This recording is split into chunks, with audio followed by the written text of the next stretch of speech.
to be sure, but a... Go! Tom! Get out of here now!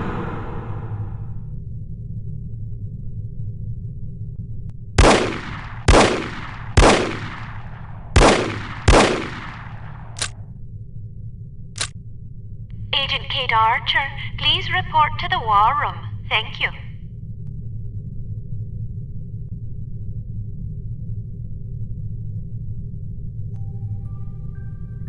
Agent Goodman's death is a terrible blow, no question about it.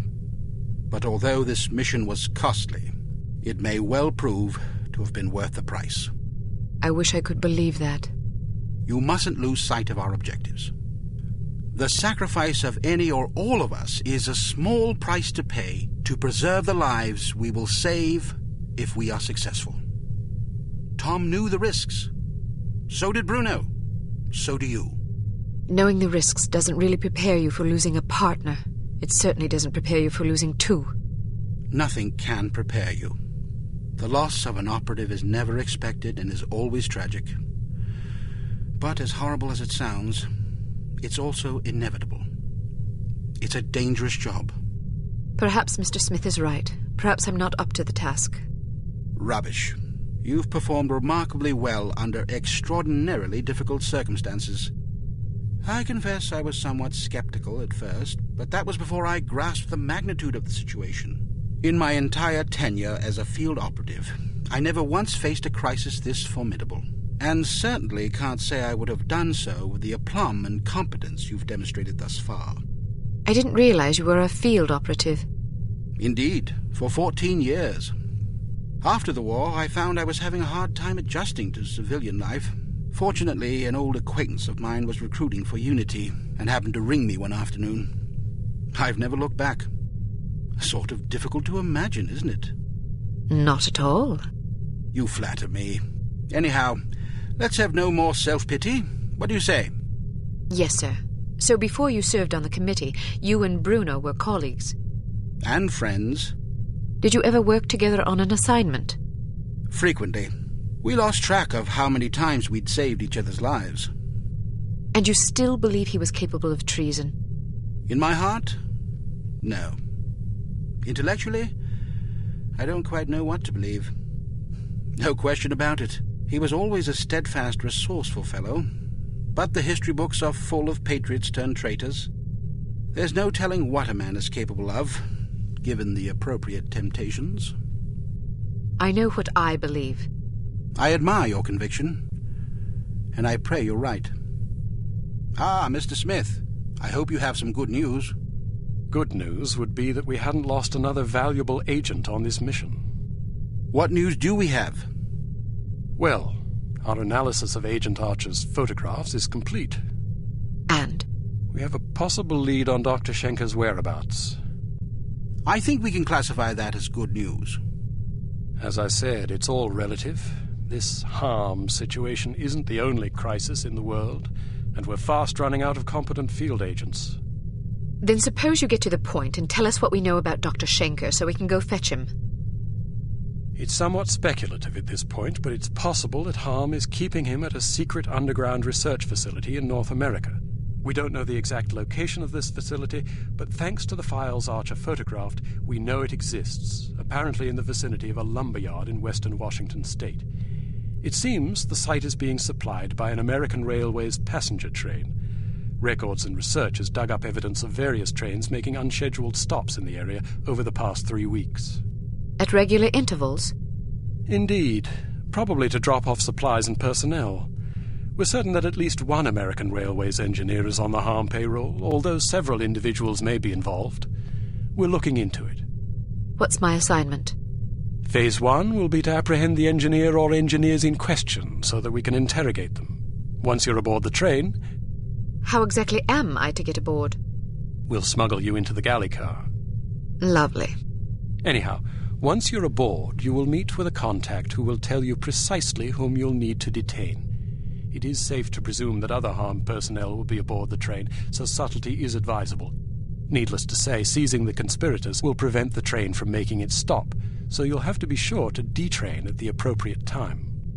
Well, after falling out of an airplane, I suppose jumping off a moving train can't be that bad. That won't be necessary. Once your objectives are complete, you must head for the caboose and detach it when you're near the lumberyard. We'll have an agent in place to switch the track and reroute you to an unused depot behind the lumberyard. This area is not likely to be heavily guarded, so you shouldn't have much difficulty getting through. If all goes according to plan, you will rendezvous with another undercover agent who will, we hope, have information that should help you locate the underground base. Then I grab Dr. Schenker and get the hell out. Precisely. We'll have a helicopter nearby awaiting your signal. Your flight departs in 1 hour, so if you need to stop by the toy shop, now's the time. Understood. Thank you for putting things in perspective for me, sir. I promise you I will do everything in my power to destroy harm. Archer? Sir. Don't let anger cloud your judgment. Revenge is an understandable impulse, but it is also a contemptible one. Our job is not to avenge, but to protect. I can't just shut off my feelings like a tap. No, but you can bridle them and use them to fuel your resolve. Destroy harm, but do it to save innocent lives, not to retaliate for those already lost. The moment you give in to wrath, you become as reprehensible as the monsters we're hunting.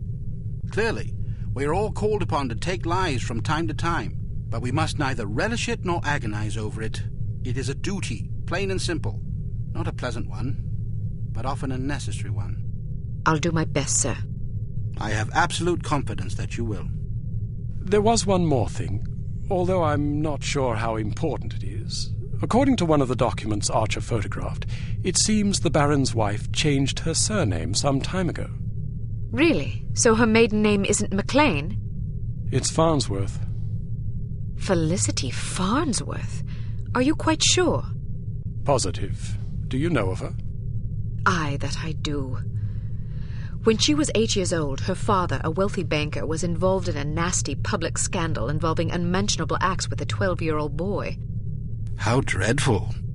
Mr. Farnsworth committed suicide shortly thereafter. Felicity and her mother, by all accounts a vapid socialite, were ruthlessly ostracized by their peers. Guilt by association, presumably. Furthermore, rather than inheriting the fortune she expected, Mrs. Farnsworth discovered that her late husband had left the family in inescapable debt. She went quite mad. Several days after being institutionalized, she hung herself. My word, that poor child. Felicity fell into the custody of an elderly aunt whose lifestyle was apparently rather more severe than she was accustomed to. About a year later, the aunt took a fatal tumble down the stairs. Foul play? No mention was ever made. What happened to the girl? She ended up with a foster family where she remained until she was 14. One night she went out her bedroom window and was never seen again. Or at least no one recognized her. Astonishing. I studied her. Come again? I believe I first read about her in a gossip column. I was intrigued by the similarities in our background, so I dug deeper. What similarities? Well, we both came from wealthy families. We were both orphaned at a relatively early age. Our fathers both killed themselves, although for very different reasons. We were both plunged into undesirable circumstances and resorted to rather desperate measures to survive. I found it quite uncanny at the time, although in retrospect I think we had less in common than I once believed. Adversity is the truest test of character. The strong are strengthened by it, the weak made weaker. It sounds like this Baroness didn't have the wherewithal to cope with her misfortunes. It's a common trend among terrorists and bullies that they imagine themselves persecuted by fate and therefore feel justified in harming others. You're frothing. Sorry, I get carried away. She's involved somehow. The Baroness? Upon what unimpeachable evidence are you basing that supposition? I just have a feeling. Ah, then the case is as good as closed. I don't expect you to believe me, but I'll count on you to say something smug if I'm right. It's virtually guaranteed. I'm not smug. Acerbic, perhaps, maybe even sardonic, but not smug. Okay, sure, whatever you need to tell yourself. I have to agree with her, Smith. Don't either of you have work to do? Aye, sir. Off I go. Good luck. to Advanced Field Tactics. We've a new perfume for you. This one's a real scorcher. It's a concentrated acid gas with a jellied base to make it sticky. You definitely don't want to get it on you. Here's a spiffy new device that should make dealing with security cameras less of an ordeal. When fastened to a camera, it generates a still image from the camera's viewpoint that should convince the casual watcher that he's seeing an empty room. Attach a camera disabler to this security camera. Excellent.